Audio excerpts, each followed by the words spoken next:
हरि ओम चंद्रमा मनसो जात शुचो सूर्यो अजायत श्रोत्राद्वायुष्य प्राणस्व मुखादग्निरजायत। आरती श्री रामायण जी की, आरती श्री रामायण कीरत कलित ललित सिय की, कीरत कलित ललित सिय की। आरती श्री रामायण जी की, आरती श्री रामायण जी की। गावत ब्रह्मा मुनि नारद, गावत ब्रह्मा मुनि नारद। वाल्मीकि भी ज्ञान विशारद, वाल्मीकि भी ज्ञान विशारद। शुक सनकादिक शेष अरु सारद, शुक सनकादिक शेष अरु सारद। वरद पवन सुत तीरथ नीति, आरती श्री रामायण जी की। कलित ललित सिय की। गावत वेद पुराण अष्टदश, गावत वेद पुराण अष्टदश। छौ शास्त्र सब ग्रंथन घोर से, शास्त्र सब ग्रंथन घोर से। मुनि जन धन संपन्न को सर्वस, मुनि जन धन संपन्न को सर्वस। सारे अंश सम्मत सब की, आरती श्री रामायण जी की। कीरत कलित ललित सिय की। गावत संतत शंभु भवानी, गावत संतत शंभु भवानी। अरुघट संभव मुनि विज्ञानी, अरुघट संभव मुनि विज्ञानी। व्यास आदि कवि बज बखानी, व्यासयादि कविवंश बखानी। काग भुसुंड गरुड़ के की, आरती श्री रामायण जी की। कीरत कलित ललित सिय की। कलिमल हरणी सरस्वती की, कलमल हारने सरस्वती की। सुभग श्रृंगार मुक्ति जुगती की, सुलभ सिंहार मोट युगती की। कलन रोग भव मोर अमी की, कलन रोग तात मात सब विधि तुलसी की, आरती श्री रामायण जी की। कीरत कलित ललित सिय की। आरती श्री रामायण जी की, कीरत कलित ललित सिय की।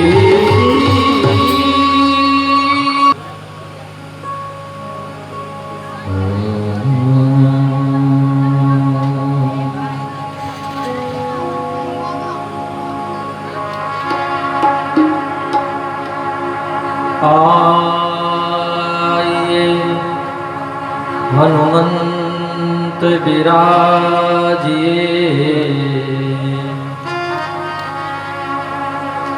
कथा कहूँ मति अनुसार प्रेम सहित गादी धरो पधारिए पवन कुमार सियावर राम चंद्र की जय। पवन सुत हनुमान की जय। लोकाभिरामं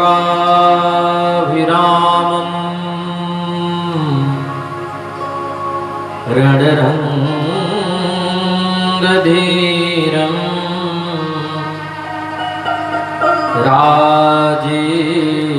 राजीवनेत्रं रघुवंशनाथं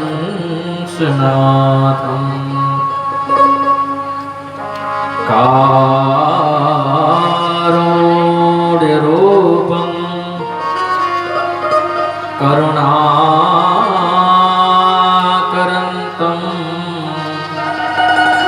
श्रीरामचन्द्रं शरणं प्रपद्ये।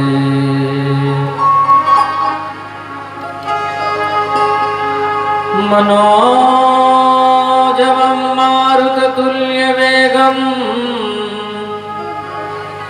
जितेन्द्रियं बुद्धिमतां वरिष्ठं वातात्मजं वानरयोध्य मोख्यम्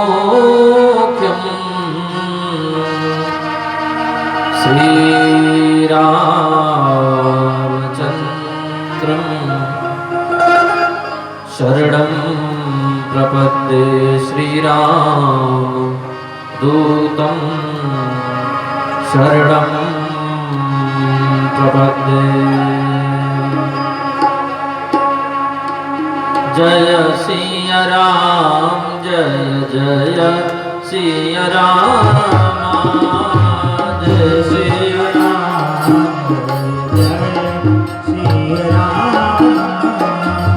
जय जय विघ्नहरण हनुमान जय जय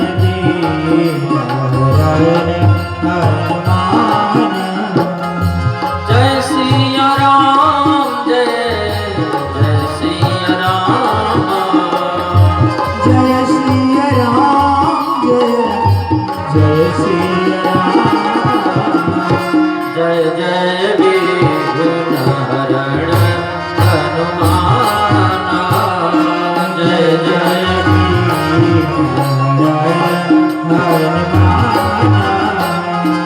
मंगल भावना मंगलहारी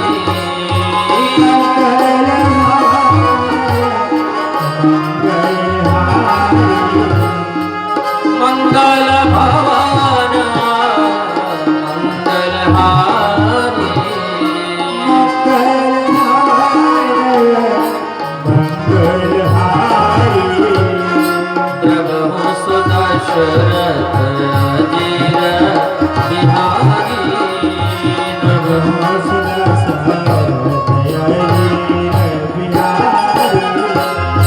जनक सुता जग जननी जानकी जनक सुता जग जननी जानकी अतिशय प्रिय करुणा निधान की अतिशय प्रिय करुणा निधान की जय सिया राम जय जय सिया राम जय सिया राम जय सिया राम महावीर बिनु हनुमान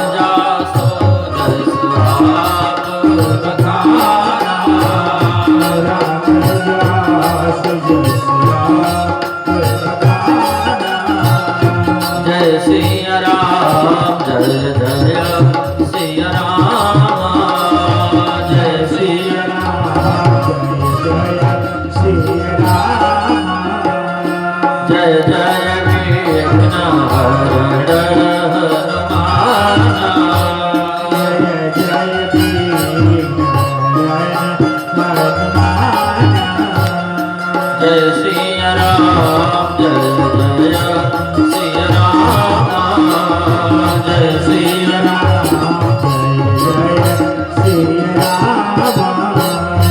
जय सिया राम जय सिया राम जय सिया राम जय सिया राम जय सिया राम जय सिया राम जय सिया राम जय सिया राम जय जय विघ्नहरण हनुमान जय जय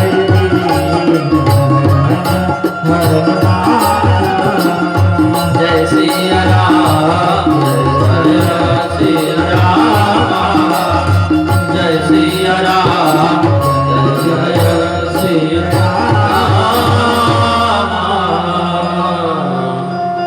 बोले सियावर रामचंद्र भगवान की जय। पवन सुत हनुमान जी महाराज की जय हो सब संतन की जय हो सब भक्तन की जय जय जय श्री सीताराम जय जय श्री सीताराम जय जय श्री सीताराम।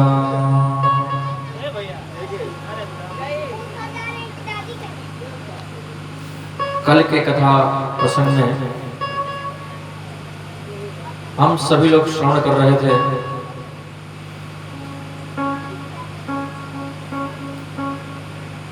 कथा का महात्म्य, राम कथा का महात्म्य। महात्म्य का मतलब होता है कथा की महत्ता, कथा का महत्व। कथा सुनने से क्या लाभ है? कथा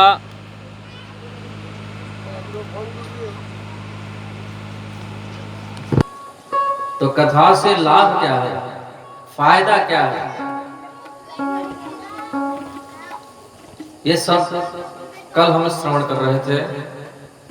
उसके पश्चात हम लोग रामचरितमानस में प्रवेश किए। बालकांड में, बालकांड में सर्वप्रथम गोस्वामी तुलसीदास जी ने 7 मंत्र लिखे हैं। उन 7 मंत्रों का हमने कल श्रवण किया। 5 सोरठे, उसके बाद चौपाई, और चौपाइयों को भी हम लोगों ने श्रवण किया।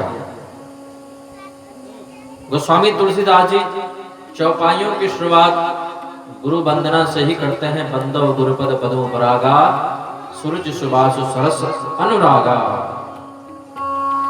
ऐसे गोस्वामी तुलसीदास जी महाराज वंदना प्रकरण प्रारंभ करते हैं और वंदना प्रकरण को आगे बढ़ाते हुए संतों की वंदना करते हैं।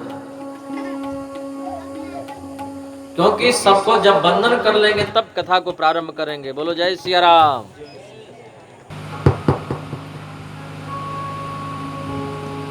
गोस्वामी तुलसीदास जी महाराज सबकी वंदना जब कर लेते हैं तब राम कथा प्रारंभ करते हैं। लेकिन उनका वंदना प्रकरण थोड़ा लंबा है। हम लोग कथा प्रारंभ करते हैं तो 2 मिनट 5 मिनट की वंदना करते हैं, और गोस्वामी तुलसीदास महाराज जब वंदना करना प्रारंभ किए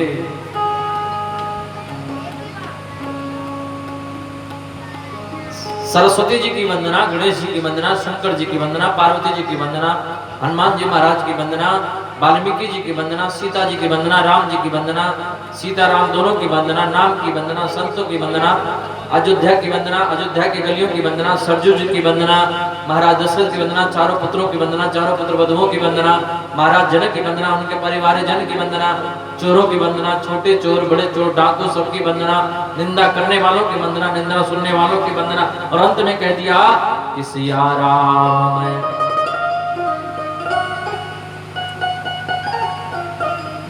सिया राम मैं सब जग जानी,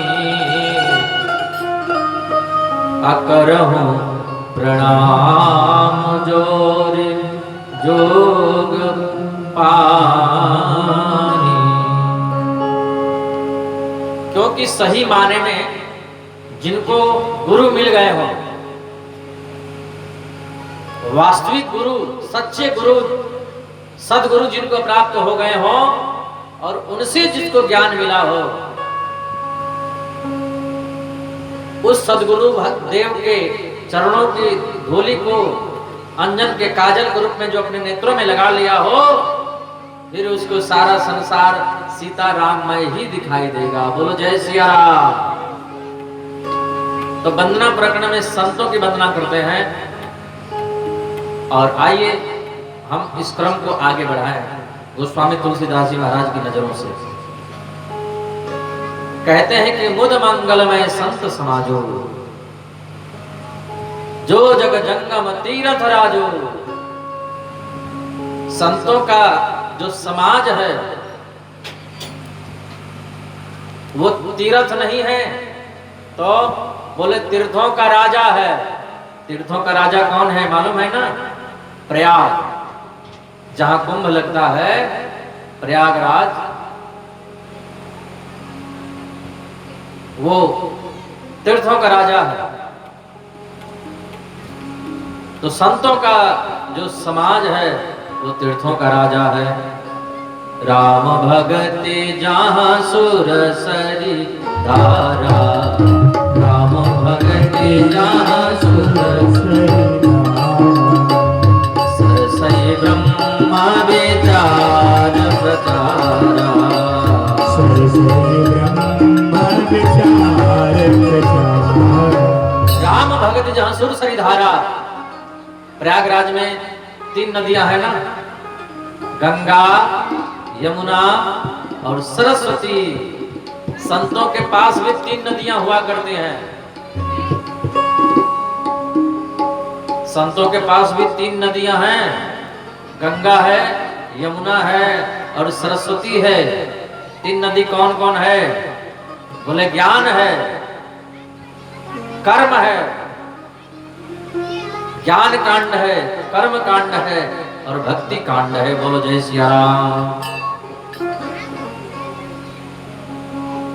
विधि निषेध में कलिमल हरनी, अकर्म कथार अभिनंदन वर्णी। संतों के साथ में 3 नदियां हमेशा रहती हैं, ज्ञान, कर्म और भक्ति। और संत जहां मिल जाते हैं, ये तीनों का संगम हो जाता है और वो तीर्थ राज प्रयाग हो जाता है। इसलिए कहा गया है संतों का जो समाज है वो तीर्थ राज प्रयाग है।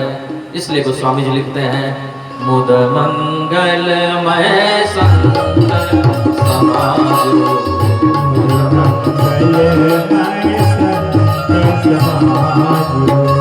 जो जग जंगम तीरथ राजो, जो जग जंगम तीरथ राजो। बंदौ संत समान चिता, हित अनहित नहीं को। अंजलि गत शुभ सुमन जिमी, सम सुगंध कर दो। अच्छा, संतों का चित्त कैसा होता है? जरा मिलान करें अपने चित्त से और संतों के चित्त से, थोड़ा मिलाएं कि मिल रहा है कि नहीं मिल रहा है। केवल कथा ही न सुने, कथा में थोड़ा हम विचार भी करें, तुलना भी करें, टैली भी करें, हमारा चित्त कैसा है और संतों का चित्त कैसा है। तो संतों का चित्त कैसा है हम बता रहे हैं, और आपका चित्त क्या है वो आप जानते हो, आप मिला देना। बोलो जय श्री राम। संतों का चित्त ऐसा है कि सम है, एक समान। पुष्प जो होता है ना, फूल, गुलाब का फूल हम अगर ले लें और उसको दाहिने हाथ में रखें और उसको हम उसका खुशबू लें, फिर उसी पुष्प को बाएं हाथ में रख करके और उस पुष्प का हम खुशबू लें, आप बताइए बाएं हाथ में कम खुशबू देगा और दाहिने हाथ में ज्यादा देगा क्या? बोलिए। चाहे दाहिने हाथ में खुशबू लीजिए, चाहे बाएं हाथ से खुशबू लीजिए, गुलाब के फूल का खुशबू सुगंध बराबर ही देगा। उसी प्रकार संत का जो चित्त होता है वो एकदम सरल होता है, पुष्प के समान होता है। चाहे उसको दाएं हाथ में लीजिए, चाहे बाएं हाथ में लीजिए, मतलब चाहे सुख हो चाहे दुख हो, उसका चित्त बिल्कुल सम होता है। ऐसे संत सरल चित जगत हिता, जानि स्वभाव स्नेह, बाल विनय सुनि कर कृपा, राम चरण रति ने। सच्चा जो संत होता है ना, बिल्कुल सरल, एकदम सीधा, एकदम सरल।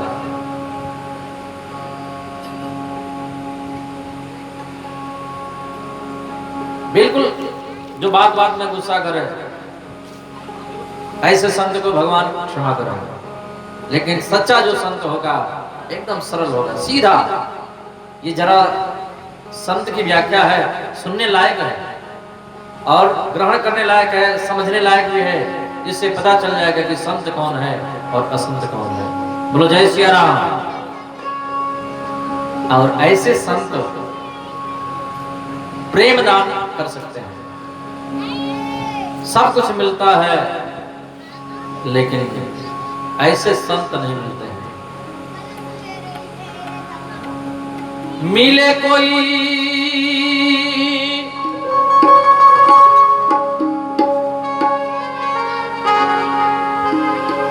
मिले कोई संत फकीर, जो पहुंचा दे भवतरिया की।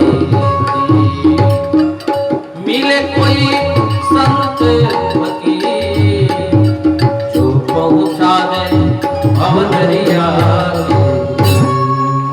मिले कोई संत फकीर जो पहुंचा दे भवदरिया के तीर, मतलब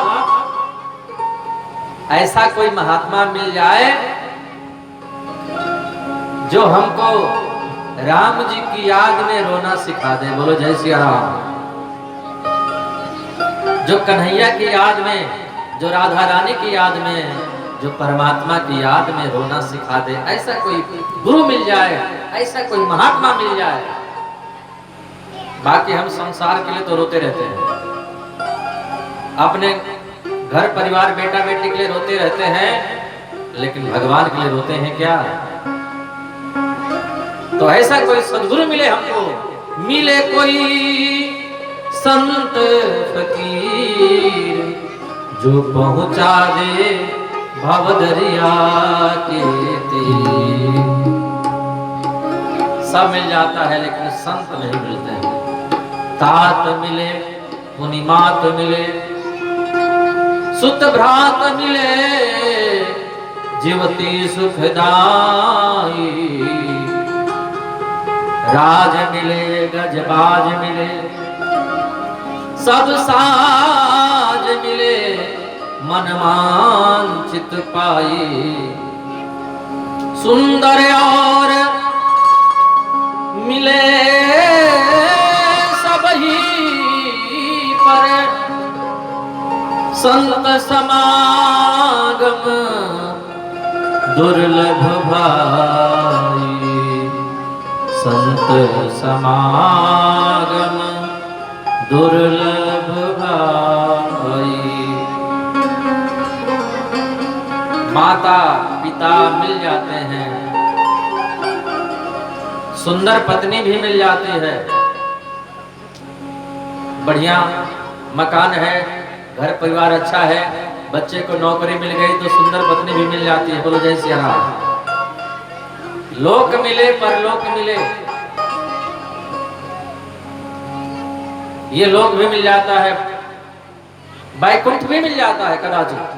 ध्यान दें, वैकुंठ बड़ा दुर्लभ है, लेकिन यहाँ आसान बताया है, जरा ध्यान दें। साकेत भी मिल जाता है, वैकुंठ भी मिल जाता है। स्वर्ग तो छोटी चीज है, स्वर्ग कोई बड़ी चीज नहीं है। स्वर्ग के चक्कर में कभी आप लोग मत पड़ना, क्योंकि आजकल जो भी मरते हैं वो स्वर्ग ही जाते हैं। बोलो जय सिया राम। इसलिए लिखा जाता है स्वर्गीय फलाना फलाना, मर जाने के बाद स्वर्गीय ही लिखा जाता है। स्वर्गीय, ये आसान है स्वर्ग जाना, और स्वर्ग कोई बहुत अच्छी चीज नहीं है। स्वर्ग का नाम बिल्कुल मत लेना, क्योंकि स्वर्ग जाने के बाद नरक में जाना ही पड़ता है। इसलिए स्वर्ग के चक्कर में नहीं पड़ना। अगर चक्कर में पड़ना है तो भगवान की भक्ति के चक्कर में पड़ना। भगवान की भक्ति मिले, भगवान का सत्संग मिले, भगवान की कथा मिले, यह मांगना। और भोले बाबा ने भी यही मांगा। बार बार वर मांगमो हर्षि देहु श्री रंग, पद सरोजन पायिनी भक्ति सदा सत्संग। स्वर्ग नहीं मांगना, वैकुंठ नहीं मांगना, नरक तो कोई मांगेगा ही नहीं। वैसे भी मुक्ति भी नहीं मांगना, जिनको मांगना हो मांग सकते हैं, मुक्ति 1% के लिए ठीक है। मोक्ष भी नहीं मांगना। बढ़िया क्या है बोले भगवान की भक्ति।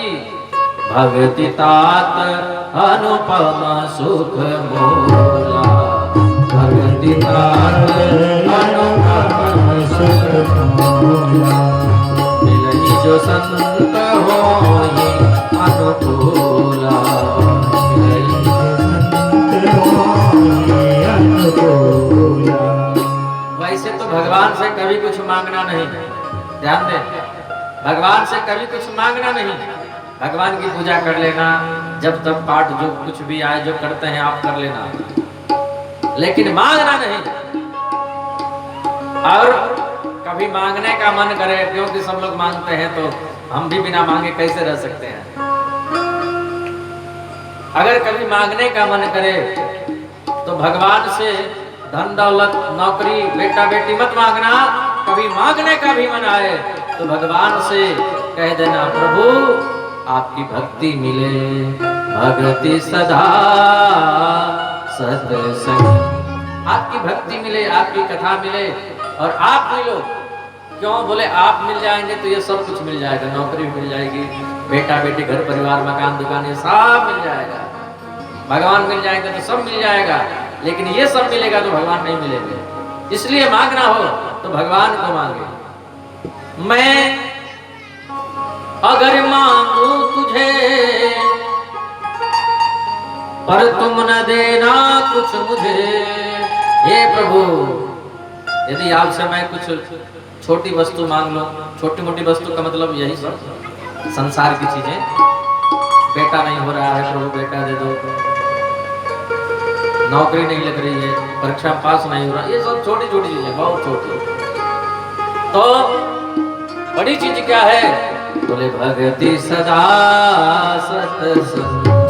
हे प्रभु अगर मैं आपसे कुछ मांग लूं, अगर कभी कुछ मांगने की गलती हो जाए हमसे तो आप मुझे देने की गलती कभी मत करना। एक संत कहते हैं भगवान से कि मैं अगर मांगू तुझे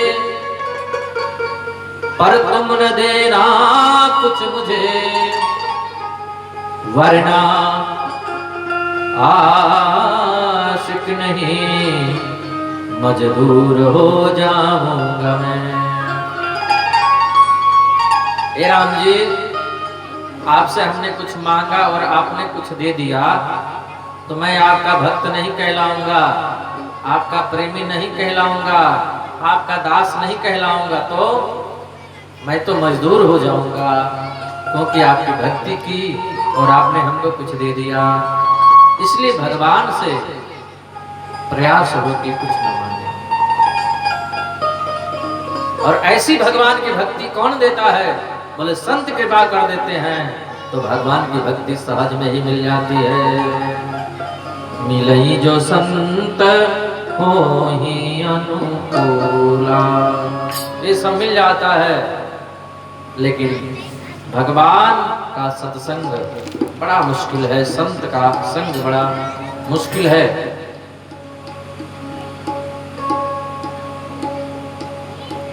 ऐसे संत की वंदना करते हुए गोस्वामी तुलसीदास जी महाराज अपने क्रम को और आगे बढ़ाते हैं। देखिए, हमारा प्रयास है कि आप लोगों को मूल शुरू से राम कथा सुनाएं। आजकल अधिकतर प्रायः लोग बीच में से ही कथा शुरू कर देते हैं। एक बार त्रेता युग माही शंभु गए कुंभजर सिपाही, वही से लोग कथा प्रारंभ करते हैं। कोई भी कथावाचक ज्यादातर आते हैं, लोग कथा वहीं से प्रारंभ करते हैं। लेकिन हमारा प्रयास है कि मूल से, जहाँ से रामचरितमानस की शुरुआत होती है, वहां से आपको कथा सुनाएं। तो हमारे अयोध्या के संत लोग कहते हैं कि बाल कांड का शुरू और उत्तर कांड का अंत जान गया सो संत। इसलिए आप लोग बिल्कुल प्रेम से, भाव से कथा सुनिए। बोलिए राजा रामचंद्र भगवान की। अब गोस्वामी तुलसीदास जी महाराज संत की वंदना करने के तत्पश्चात अयोध्या की वंदना करते हैं।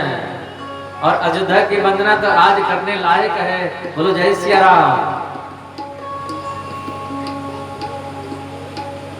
आप लोगों को खुशी नहीं हो रही है क्या? तो फिर जय सिया राम बोलने में इतनी कंजूसी क्यों? जय सिया राम। जय श्री राम। धन्य है अयोध्या और धन्य है सरजू मैया, धन्य है वो नगरी और धन्य है महाराज दशरथ। क्यों धन्य है? बोले राम जी का वहां पर प्राकट्य हुआ। तो अयोध्या को हम लोग प्रणाम कर लें, क्योंकि गोस्वामी तुलसीदास जी ने भी प्रणाम किया। और आजकल 2-4 महीने से तो और अयोध्या की तरफ सबका आकर्षण बढ़ गया है। इसलिए भी और भाव से हम लोग अयोध्या को वंदन करें।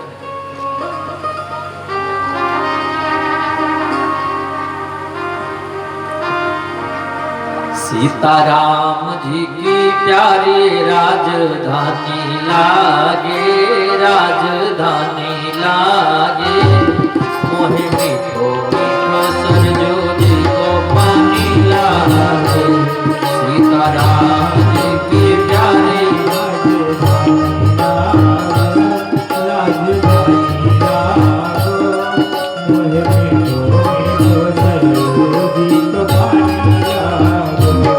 सीताराम जी की प्यारी राजधानी लागे, राजधानी लागे। मोहे तुमको सरजू जी को पानी लागे।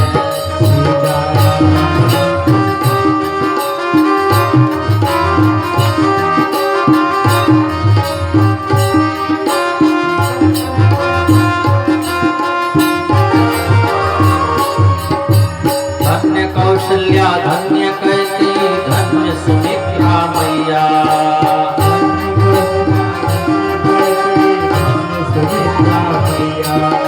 धन्य गोप दशरथ के आंगन खेले चारों भैया।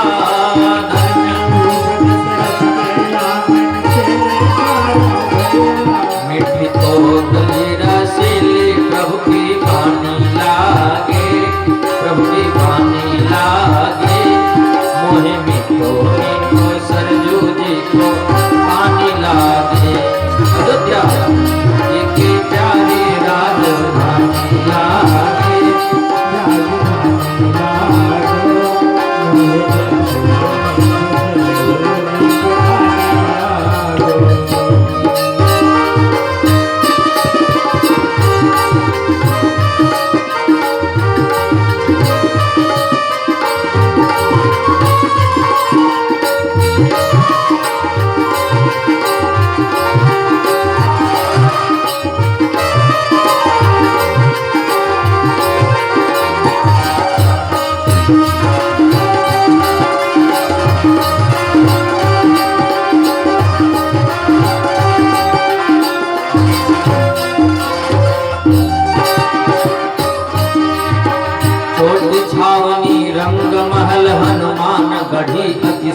सुंदर छोटी सावनी रंग मान गई अति सुंदर स्वयं जगत के मालिक बैठे कनक भवन के अंदर श्याम जगत के मालिक बैठे कनक भवन के अंदर। सीता राम जी की शोभा सुख खानी लागे सुख खानी लागे मोह मीठो मीठो सरजूरी को पानी लागे सीता राम जी की प्यारी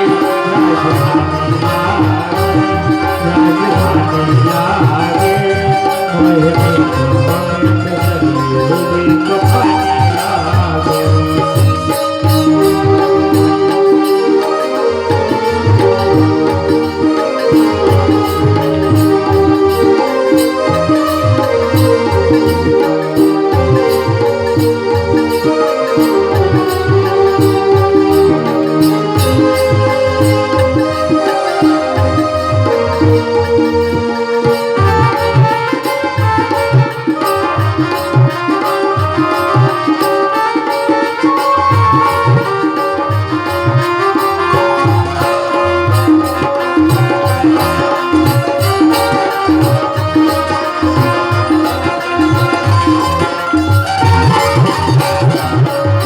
सहज सुहावनी जन्म भूमि श्री रघुवर राम लला की सहज सुहावनी जन्म भूमि श्री रघुवर राम लला की जानकी महल सुचि सुंदर शोभा लक्ष्मण जी के किला की जानकी महल सुचि सुंदर शोभा लक्ष्मण जी की किला की जहाँ के कण कण से प्रीत पुरानी लागे हाँ पुरानी मोहे मीठो मीठो सरजूरी को पानी लागे अयोध्या राम जी की प्यारी राजधानी लागे राजधानी लागे मोहे मीठो मीठो सरजूरी को पानी लागे।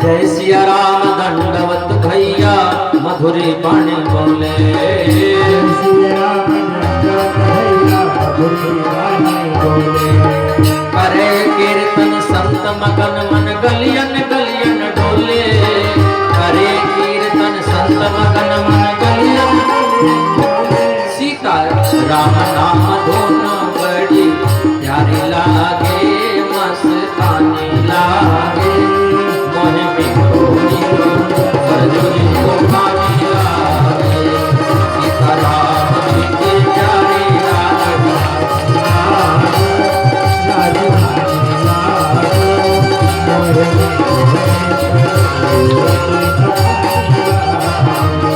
सीता राम जी के प्यारे राजधानी लागे राजधानी लागे मोहे मीठो मीठो सरजूरी को पानी लागे सीता राम जी के प्यारे राजधानी लागे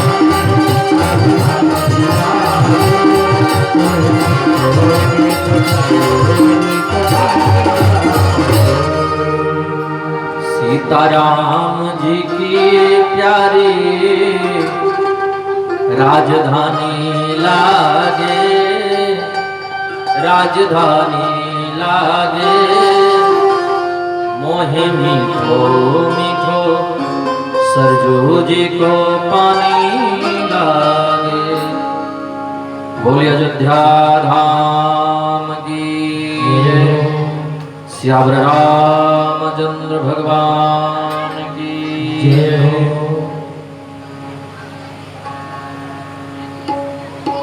बंदौ अवधपुरी अति पावन। गोस्वामी जी कहते हैं ये अति पावन है, पावन नहीं है। अति पावन है। और भगवान भी कहते हैं कि मुझे यहाँ के जो लोग हैं, अयोध्या के जो वासी हैं, अति प्रिय मोही यहाँ के वासी। यहाँ के लोग जो है ना, जो अयोध्या में वास करते हैं ना, मुझे अति प्रिय हैं। और अयोध्या नगरी अति पावन है, यहाँ रहने वाले लोग अति प्रिय हैं। ऐसे अयोध्या को वंदन करते हुए गोस्वामी जी आगे बढ़ते हैं और महाराज दशरथ को प्रणाम करते हैं, वंदन करते हैं। किसी ने कहा, गोस्वामी तुलसीदास जी महाराज, आप संत होकर के एक राजा को प्रणाम करते हैं। और ध्यान देना, साधु कभी राजा को प्रणाम नहीं करता है।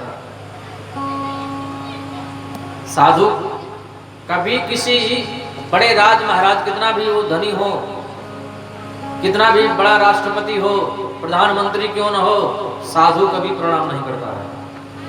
साधु जब भी प्रणाम करता है तो भगवान को प्रणाम करता है, संसारियों को प्रणाम नहीं करता है। गोस्वामी जी से किसी ने पूछा, गोस्वामी तुलसीदास जी महाराज आप संत हैं, घर द्वार सब छोड़ दिए, पत्नी भी छोड़ दिए, सब छोड़ करके जंगल में चले गए, रामचरितमानस की रचना करने जा रहे हैं, और आपने राजा को प्रणाम किया। कौन राजा? बोले दशरथ जी राजा हैं। गोस्वामी जी ने कहा, आप लोगों ने सही कहा कि दशरथ जी राजा हैं और हम राजा को प्रणाम कर रहे हैं। तो दशरथ जी राजा तो हैं, लेकिन हम उस राजा को प्रणाम कर रहे हैं। किस राजा को? बोले जो राज्य का मालिक है। बोले नहीं, हम उस राजा को प्रणाम कर रहे हैं जिसका प्रेम सत्य प्रेम, प्रेम केवल नहीं, सच्चा स्नेह, सच्चा प्रेम, जिसका सच्चा प्रेम राम पर है, हम उस राजा को प्रणाम करते हैं। बोलो जय श्री राम। ऐसे वैसे राजा को प्रणाम हमारा नहीं है, हमारा ऐसे राजा को प्रणाम है जिसका प्रेम राम से लगा हुआ है, जिसका प्रेम राम से लगा हुआ है। तो सत्य प्रेम जेहि राम पर बंदो अवध भुआल, सत्य प्रेम जेहि राम पर। ऐसे महाराज दशरथ को गोस्वामी जी प्रणाम करते हैं। धन्य हो राजा, धन्य हो राज्य का मालिक, जिसको प्रणाम एक साधु कर रहा है। ऐसे महाराज दशरथ को हम लोग भी प्रणाम कर रहे हैं। और महाराज दशरथ की वंदना करते हुए गोस्वामी तुलसीदास जी क्रम और आगे बढ़ाते हैं। और अब महाराज जनक की वंदना मात्र 2 चौपाइयों में करते हैं, उनके परिवारी जनक की वंदना। बाकी लोग की वंदना तो बड़े विस्तार से किया है, लेकिन जनक महाराज की वंदना मात्र 2 चौपाइयों में। ऐसा क्यों? ऐसा क्यों किया? संत लोग कहते हैं ऐसा इसलिए किया कि एक एक जो पात्र हैं, महाराज जनक के परिवारी जन, एक एक जो पात्र हैं, उनकी साधना इतनी ऊंचाई पर है कि उनका वंदन करना बड़ा मुश्किल है।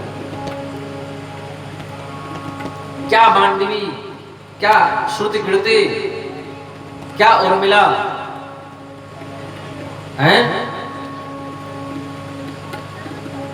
कहते हैं कि जब वनवास से प्रभु श्री रामचंद्र जी आए और उनका जब राज तिलक हो गया, तो राज तिलक की खुशी में भगवान राम ने सबसे कहा कि कुछ न कुछ मांगो। भरत जी से कहा कुछ मांग लो, लखनलाल से कहा कुछ मांग लो, मांडवी से कहा कि कुछ मांगो, श्रुति कीर्ति से कहा कुछ मांगो।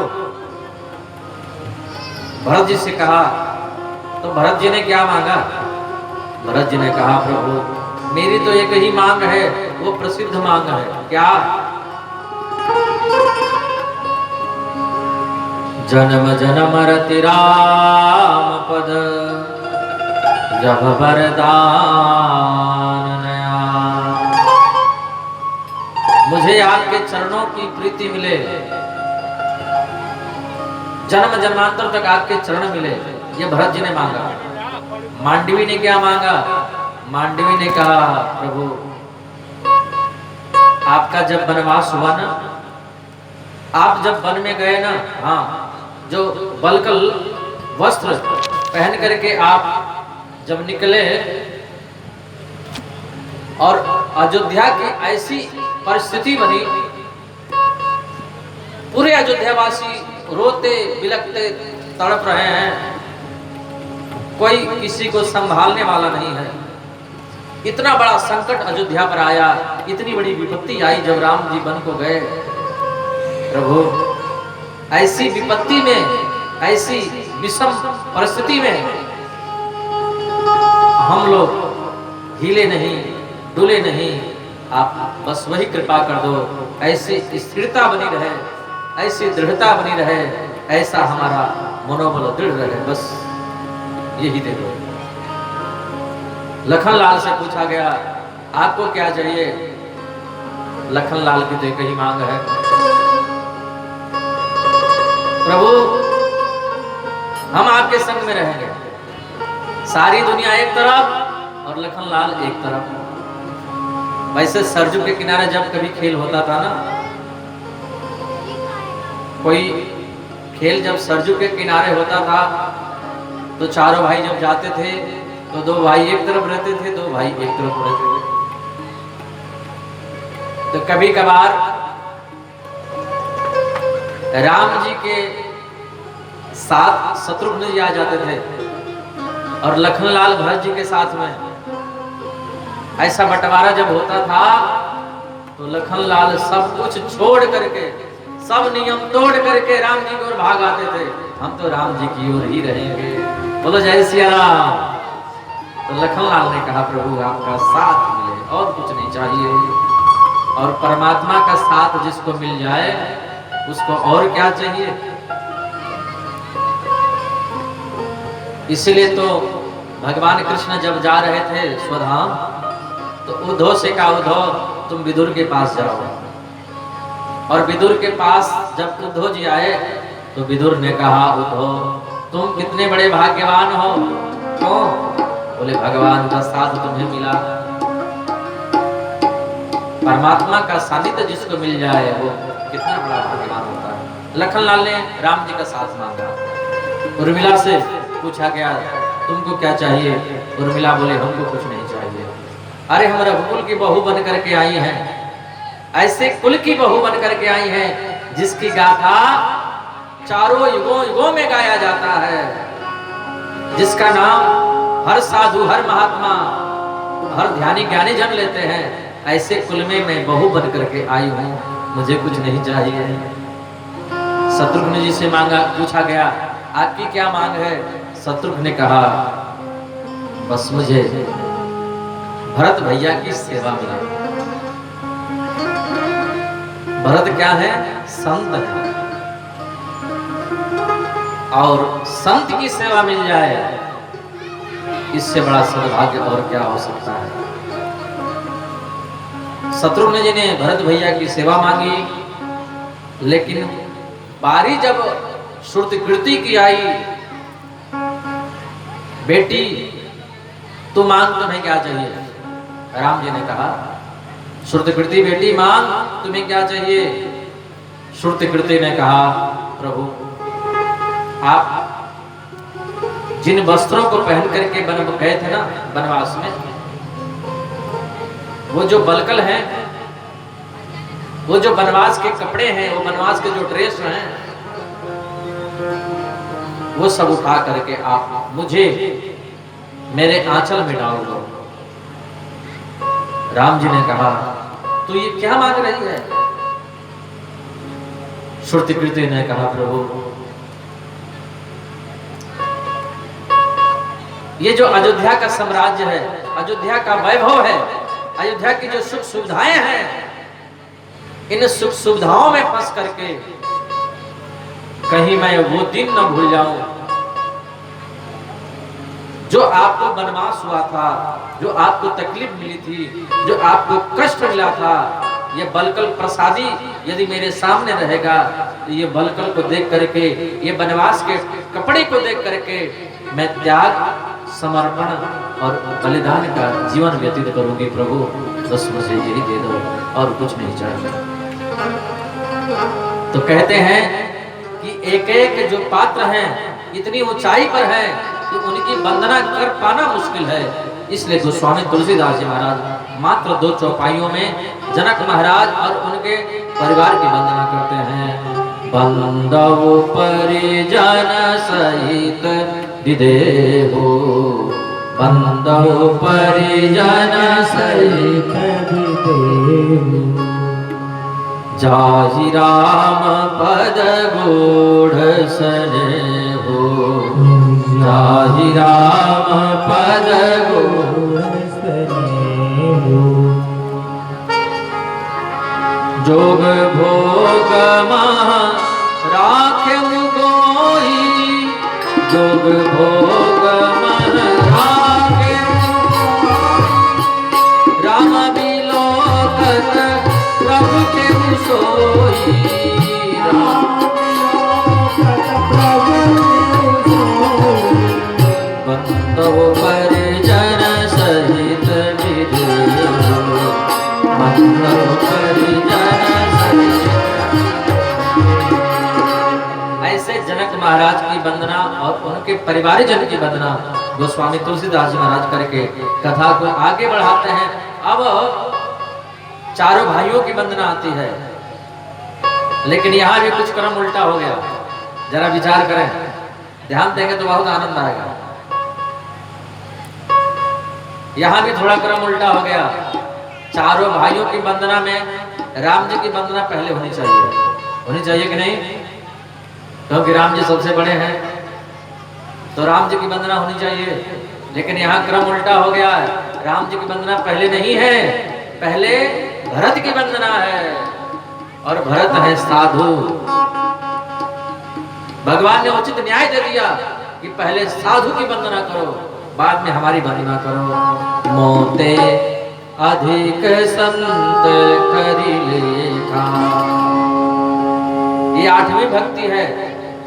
8वां जता लाभ संतोषा, सपने नहीं देख परिदोषा।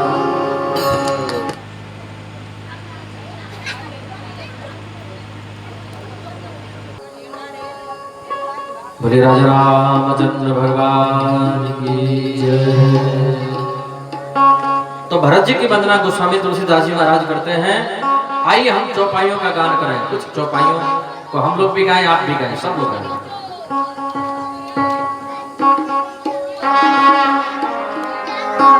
प्रणमो प्रथम भरत के चरना, प्रणमो प्रथम भरत के चरना, जा सुने मां व्रत जाई न भरना।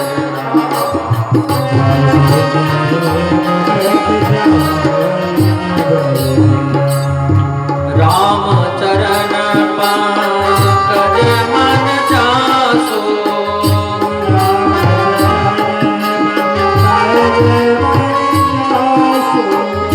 राम चरण पंकज मन जासो, राम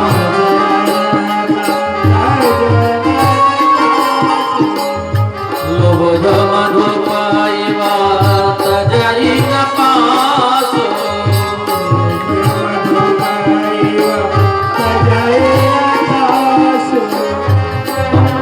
लक्ष्मण पद जल जाता,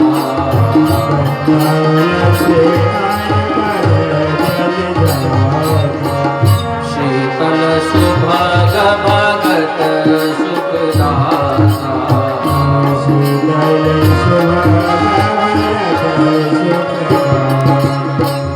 प्रणमो प्रथम भरत के चरना, जा सुनेम व्रत जाई न करना। महाराज भरत की वंदना करते हैं। और भरत जी का नियम ऐसा है कि क्या कहें। भरत जी का ऐसा कठोर नियम है कि बड़े बड़े संत, बड़े बड़े महात्मा भी ऐसा नियम नहीं कर सकते हैं। मुनिमानायगम यामनियाम समाद विषमगत आचरत को सिय राम प्रेम विभूष होत जन मना भरत को सिय राम प्रेम विभूष होत जन मना भरत को सिय राम।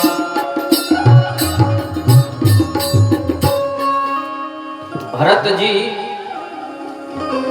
जिनका मन भ्रमर है, भ्रमर मतलब भौरा, जो पुष्प पर मंडराता है भौरा, भौरा जो होता है ना कमल के पुष्प पर मंडराता रहता है।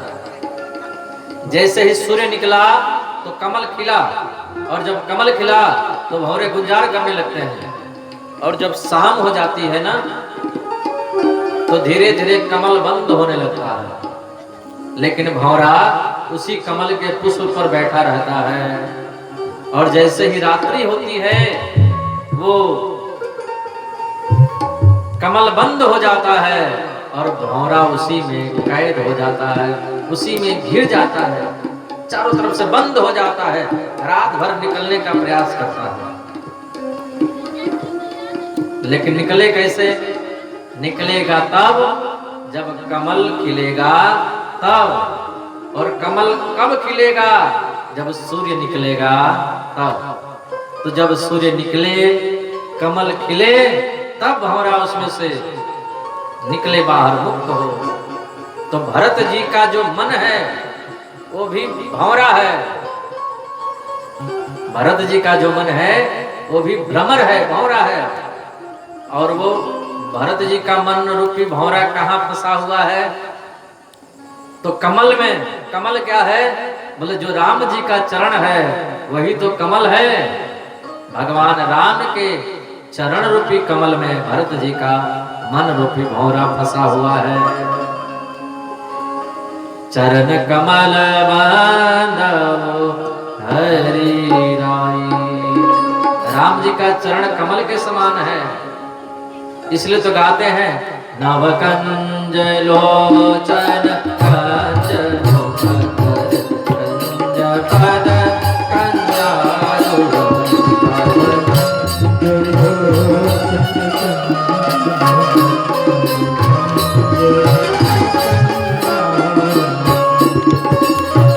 नव कंज लोचन, कंज मुख कर कंज पद कंजारुणम।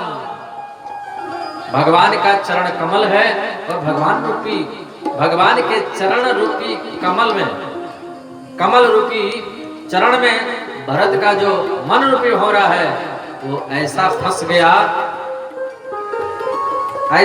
गया कि 14 वर्षों तक कैद रहा। क्योंकि भगवान राम जब वनवास चले गए तो मानो अयोध्या में रात्रि हो गई, और जब रात्रि हो गई, जब सूर्यवंश रूपी राग होने निकल गया, सूर्य चला गया, अयोध्या में रात्रि हो गई। और जब अयोध्या में रात्रि हो गई तो भरत का जो मन रूपी कमल है, जो मन रूपी भ्रमर है, और भगवान राम के चरण रूपी कमल में ऐसा कैद हो गया कि 14 वर्षों तक उसी में पड़ा। कहते कि भौरा जो होता है ना वो कठोर से कठोर लकड़ी को छेद कर देता है, काट देता है। भौरा जो होता है ना कठोर चीज को काट देता है, लेकिन कमल को नहीं काट पा रहा है क्या? कमल तो कोमल होता है, वो तो और मुलायम, उसको और जल्दी काट सकता है, लेकिन भौरा उसको काटता नहीं है, उसी में कैद रहता है, मगन रहता है, खुशबू लेता रहता है। कैद तो है लेकिन उसको आनंद भी है कि हम अच्छी जगह पर कैद हैं। उसी प्रकार भरत जी महाराज कठोर नियम कर सकते हैं, साधना कर सकते हैं, लेकिन राम जी की जो वो है प्रेम को तोड़ नहीं सकते हैं, राम जी की आज्ञा को तोड़ नहीं सकते हैं। भरत जी महाराज की वंदना करते हुए गोस्वामी तुलसीदास जी महाराज अब लखनलाल की वंदना करते हैं। बंदव लक्ष्मण पद जल जाता, शीतल सुभग भगत सुखदाता। लखनलाल के पैर कैसे हैं?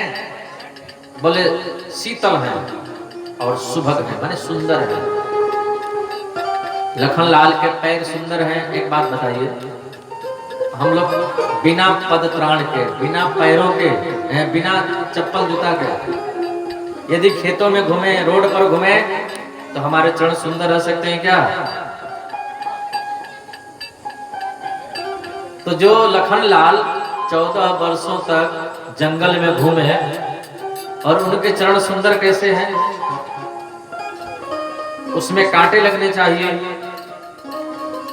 लेकिन गोस्वामी तुलसीदास जी महाराज उन चरणों को सुंदर बताते हैं कि बंदो लक्ष्मण पद जल जाता, शीतल सुभग भगत सुखदाता। वो चरण सुंदर गोस्वामी जी बताते हैं। सुंदर क्यों है? बोले संसार में वही चरण सुंदर हैं जो चरण भगवान राम के पीछे पीछे चले, जो कदम भगवान राम के पीछे पीछे चले, जो कदम भक्ति मार्ग पर चले, जो कदम धर्म की मार्ग पर चले, संसार में वही चरण सुंदर हैं। बाकी कितना भी आप चरण पादुका पहन लो, कितना भी पैरों को सुंदर बना लो, वो चरण सुंदर नहीं है। ऐसे लखनलाल की वंदना करते हुए गोस्वामी तुलसीदास जी महाराज कथा को आगे बढ़ाते हैं और छोटे भैया शत्रुघ्न जी की वंदना करते हैं। शत्रुघ्न जी महाराज सूर हैं, वीर हैं, सूर सुशील भरत अनुगामी, रिपुसूदन पद कमल नमामि। भरत जी सूर क्यों हैं, वीर क्यों हैं? भरत जी ने एक पात्र को मारा, वो है मंथरा, और मंथरा लोभ का प्रतीक है। और जो लोभ होता है वो भीतर होता है, बाहर नहीं होता है। बाहर लोभ दिखाई नहीं देता है। लोभ ऐसा शत्रु है जो भीतर रहता है महाराज। क्रोध जो होता है वो बाहर का शत्रु है। गुस्सा आएगा तो सामने वाले को पता चल जाएगा। गुस्सा आएगा तो होठ फड़कने लगेंगे, आंख लाल लाल हो जाएगी, चेहरा बिगड़ जाएगा। लेकिन लोभ भीतर का शत्रु है, और इस लोभ को मारा है तो शत्रुघ्न जी ने मारा है। इसलिए गोस्वामी जी कहते हैं रिपुसूदन पाद कमल नमामि। ऐसे शत्रुघ्न जी की वंदना करते हुए गोस्वामी तुलसीदास जी महाराज अब राम जी की वंदना करनी चाहिए, लेकिन बीच में ला दिया हनुमान को। बोले हनुमान जी महाराज की। हनुमान जी को क्यों लाए बीच में? हनुमान जी को इसलिए बीच में लाए कि बिना हनुमान जी के राम कथा होती नहीं है। बोलो जय श्री राम। आवाज नहीं आई? जय श्री राम,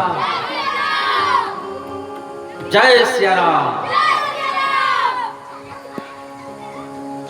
बिना हनुमान जी महाराज के कथा कैसे हो सकती है? राम कथा के गायक, सबसे बड़े गायक राम कथा के हनुमान जी महाराज हैं। उनसे बड़ा कोई कथावाचक नहीं है। इसलिए वक्ता लोग जब भी कथा करते हैं तो हनुमान जी को पहले याद करते हैं कि आइए हनुमंत विराजिए, कथा कहो मति अनुसार। एक बात बता दें, आप जानते होंगे सबसे पहले हनुमान जी महाराज कथा करना प्रारंभ किए थे। कहाँ किए थे? अशोक वाटिका में। रामचंद्र गुण बरने लगा, रामचंद्र गुण बरने लगा,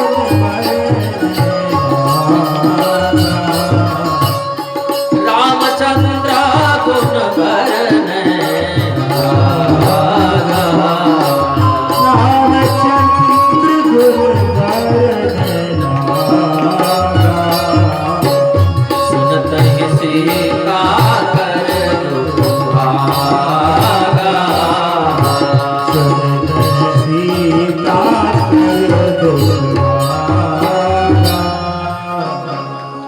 सबसे पहले हनुमान जी महाराज कथा करना प्रारंभ किए अशोक वाटिका में, अशोक के वृक्ष पर बैठ करके।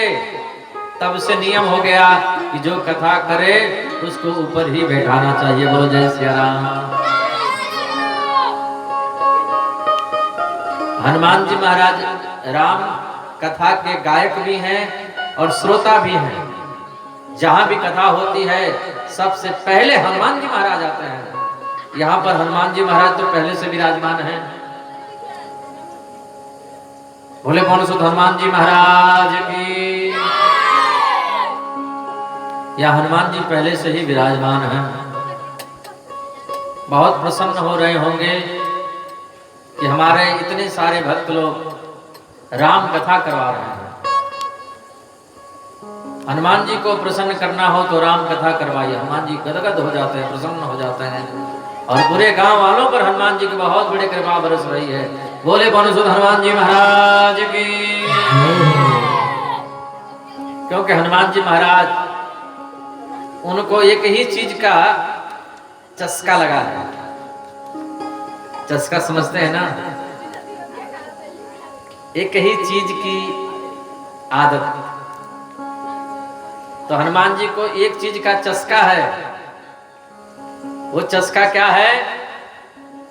हनुमान जी को एक ही चीज का चस्का है, वो राम कथा के रस का है। रामचरित सुनबे को रसिया, रामचरित जहाँ हनुमान जी का मंदिर हो ना, वहां साल में एक बार राम कथा जरूर ही होना चाहिए। तभी हनुमान जी महाराज प्रसन्न रहते हैं, तभी गांव वालों पर कृपा बरसती है। एक बार साल में हनुमान जी को कथा जरूर सुनाना चाहिए, राम कथा। क्योंकि हनुमान जी का यही खुराक है, यही भोजन है, यही जीवन है। रामचरित सुनबे को रसिया, रामचरित सुनबे को राम लखन सीता मन बसिया,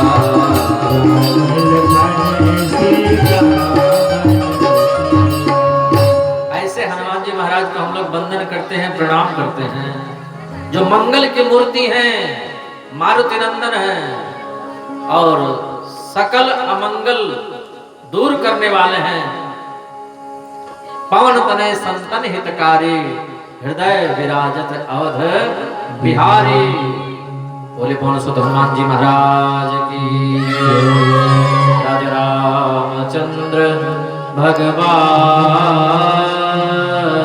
की जय।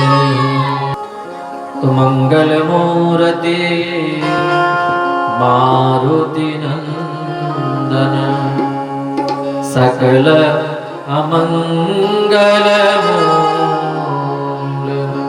निकंदन। ऐसे हनुमान जी की वंदना करते हुए गोस्वामी तुलसीदास जी आगे बढ़ते हैं। अब जिनकी वंदना करनी चाहिए वो कौन है? बोले जो जगत की जननी है, सारी दुनिया की। कौन है?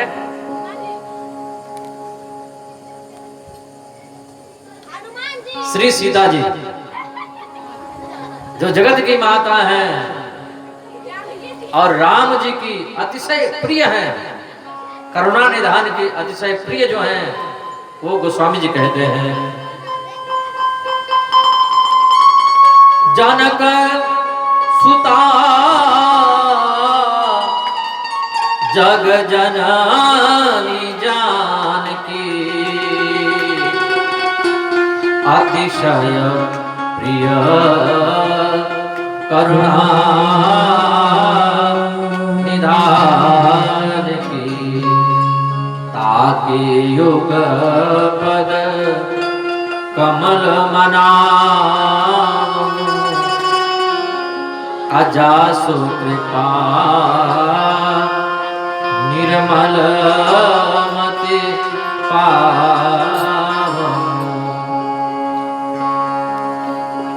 जाकी कृपा लवलेश ते मति मंद तुलसी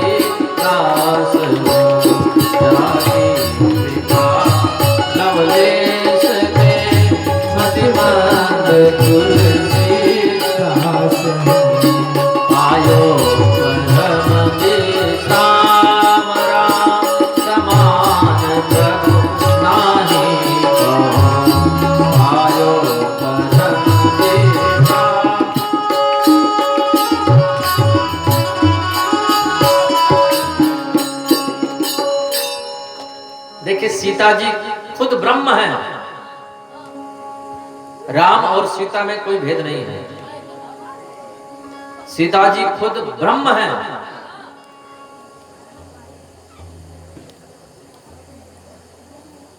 और राम जी ब्रह्म हैं और सीता जी भी ब्रह्म हैं।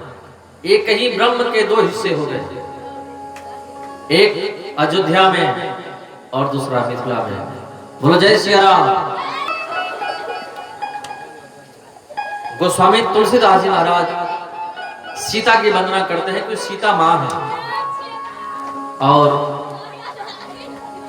सीता जी ही कृपा करेंगे तो राम जी मिलेंगे। बिना सीता जी के कृपा के राम जी मिलते नहीं हैं।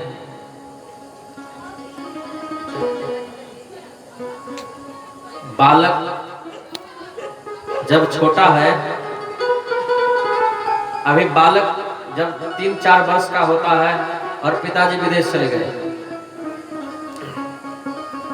10 साल के बाद विदेश से जब आए और ट्रेन से उतरे,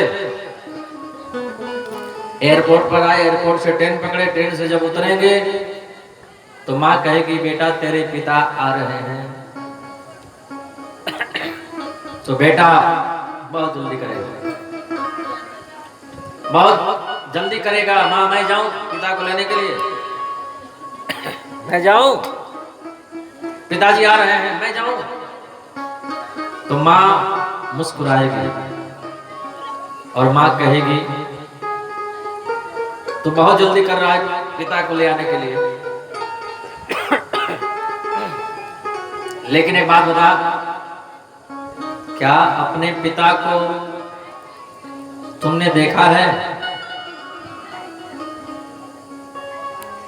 इतने लोग उतरेंगे, अपने पिता को पहचान पाएगा कि कौन तेरे पिता है? क्योंकि जब तू छोटा था तभी तेरे पिताजी चले गए थे। लेकिन बच्चा तो जल्दी करेगा ना कि मैं जाऊं लेने के लिए पिता को। तो मां कहेगी कि मुझे साथ में ले चलो और मैं बताऊंगी कि ये तेरे पिता हैं, क्योंकि पिता की पहचान मां ही करा सकती है।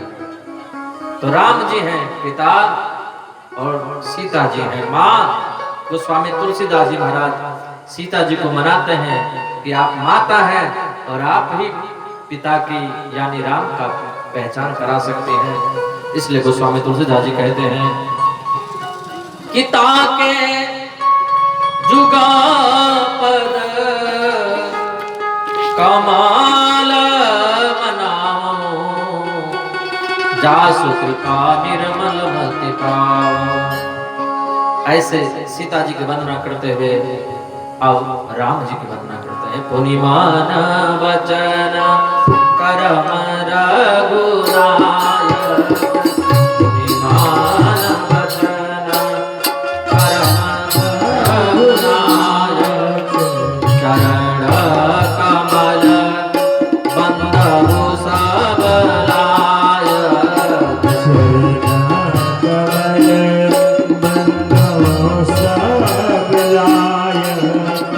राजीव नयन धरे धनुषाय, राजीव नयन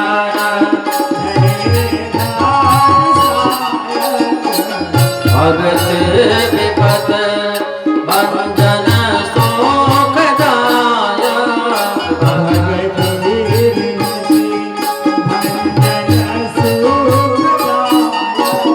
पुनिमान वचन करम रघुराय, पुनिमान वचन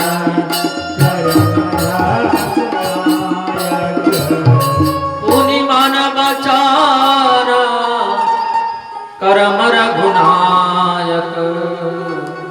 पुनि मन वचन और कर्म से श्री राम जी को वंदन करते हैं, जिनके चरण सब लायक है, सबके लायक है।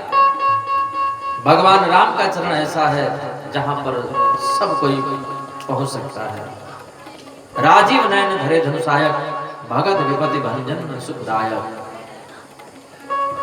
भगवान राम हाथ में धनुष बाण लिए रहते हैं। किसी ने पूछा धनुष बाण क्यों लेकर खड़े रहते हैं, क्या डरते हैं क्या? बोले डरते नहीं है तो धनुष बाण क्यों लिए रहते हैं? धनुष बाण इसलिए लिए रहते हैं कि भक्तों पर विपत्ति आए, आपत्ति आए, दुख आए तो उसको दूर करने के लिए। भगत विपत भंजन सुखदायक। भगवान के नेत्र कमल के समान हैं। भगवान के नेत्र कैसे हैं? कमल के समान हैं। किसी ने पूछा गोस्वामी तुलसीदास जी से, महाराज आप तो राम जी के निकट रहे हैं, आपको जरूर अनुभव होगा कि भगवान के नेत्र कैसे हैं। कुछ लोग कहते हैं विशाल हैं, कुछ लोग कहते हैं बड़े हैं, कुछ लोग कहते हैं कमल के समान हैं, कुछ लोग कहते हैं सुंदर हैं, पर वास्तविकता क्या है, आखिर है कैसे? गोस्वामी जी कहते हैं राजीव नयन धरे धनुषायक। गोस्वामी जी कहते हैं कि कमल के समान है। साधक ने पूछा और बताइए कैसे हैं? तो गोस्वामी जी कहते हैं कि अभिराम है, लोचन अभिरामा तन घनश्यामा निज आयुध भुज चारि। बोले और बताइए कैसे हैं नेत्र? तब गोस्वामी जी कहते हैं सुभग सरोरुहलोचन। भगवान के नेत्र सुंदर हैं। महाराज और बताइए ना कैसे हैं? बोले भूषण बनमाला नयन विशाला शोभा सिंधु करारी। भगवान के नेत्र विशाल हैं। अगर विशाल नहीं रहते तो पूरी दुनिया को देखते कैसे? हम लोगों के छोटे छोटे नेत्र हैं तो बस सामने ही देखते हैं, लेकिन राम जी को पूरी दुनिया को देखना है तो नेत्र विशाल होंगे तभी ना। तो भूषण बनमाला नयन विशाला शोभा सिंधु करारी। भूषण बनमाला नयन विशाला शोभा सिंधु करारी। भूषण बनमाला नयन विशाला शोभा सिंधु करारी। भगवान के नेत्र विशाल हैं। किसी ने पूछा कि और बताइए कैसे हैं? तो गोस्वामी जी कहते हैं कि बालक जब पैदा होता है ना, पहली बार संसार में आता है, दुनिया को देखा नहीं, जब पहली बार अपनी आंखों को खोलता है, भगवान के नेत्र वैसे के वैसे ही जब से आए और धराधाम पर रहे और चले गए तब तक एक रस बिल्कुल बच्चे के नेत्र जैसा ही उनका नेत्र रहा। बोले राजा रामचंद्र भगवान की जय। इसके पश्चात सीताराम दोनों की एक साथ वंदना करते हैं, फिर नाम की वंदना करते हैं। भगवान राम का नाम, भगवान राम का जो नाम है वो राम से भी बड़ा है। राम से बड़ा राम का नाम, और जिसने नाम ले लिया वो सब ले लिया। नाम लिया तिन सब लिया, सब शास्त्रों का भेद, बिना नाम नर के गया, पढ़ी पढ़ी चारों वेद। अब नाम की वंदना करते हुए, नाम भगवान को प्रणाम करते हुए गोस्वामी तुलसीदास जी महाराज हम लोगों को वहां ले चलते हैं। कहां? जहां से राम कथा प्रारंभ होती है। बोले राजा रामचंद्र भगवान की जय हो। गोस्वामी जी कहते हैं कि अब हम राम कथा प्रारंभ करने जा रहे हैं। सादर शिवाही नाई अब माथा, अबरनम विशद राम गुण गाथा। संबत 1631 अकरम कथा हरिपद धरि शीशा। नौमी भौम पार मधुमासा अवधपुरी यह चरित प्रकाशा। गोस्वामी तुलसीदास जी महाराज राम कथा को उस दिन प्रारंभ करते हैं जिस दिन अयोध्या में भगवान राम का प्राकट हुआ था। चैत्र मास शुक्ल पक्ष नौमी तिथि, उस दिन सारे तीर्थ अयोध्या में आ जाते हैं। उसी दिन गोस्वामी तुलसीदास जी महाराज उत्सव मना करके राम कथा प्रारंभ करते हैं। लेकिन दो मुनियों का संवाद बता करके, याज्ञवल्क्य मुनि और भरद्वाज मुनि की कथा को बता करके, संवाद को बता करके कथा को प्रारंभ करते हैं। और आइए 2 मिनट हरिनाम से हरे राम राम राम सीता राम राम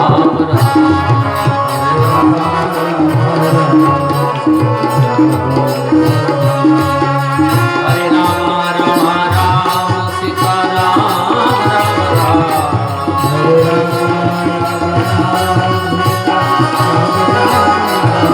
हरे राम राम राम सीता राम राम हरे राम राम राम सीता राम राम हरे राम राम हरे राम राम राम सीता राम राम हरे राम राम राम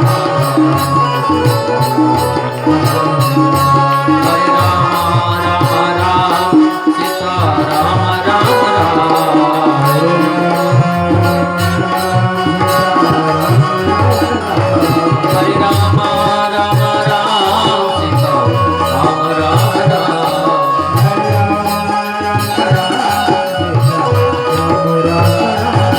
हरे राम राम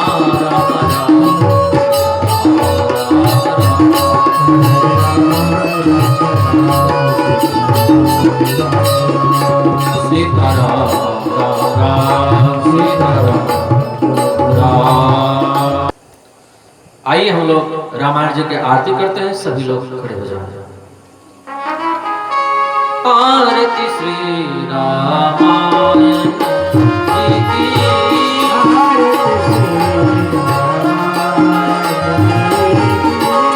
कीरत कलित ललित सिय प्रीति,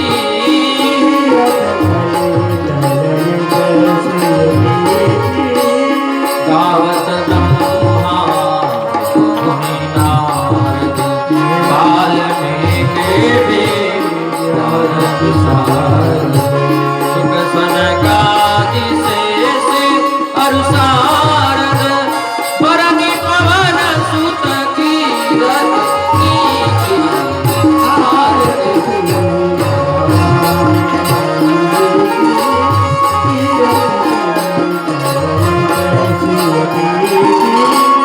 गावत वेद पुराण अष्टद से, धर्मशास्त्र सब मुनि जन धन संतन को शरण से, मुनि जन धन सारे अंश सम्मत सब जी की आरती।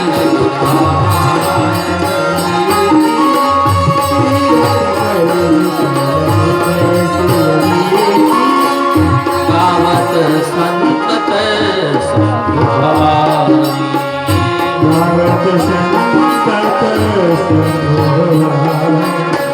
अरघट संभव मुनि गिराई, व्यास आदि कवि पद बखानी, राघव सोटी करोड़ के गीति।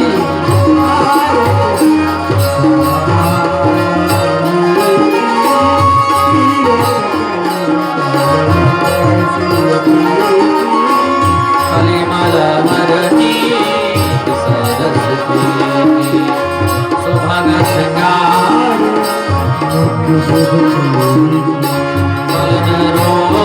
भव मोह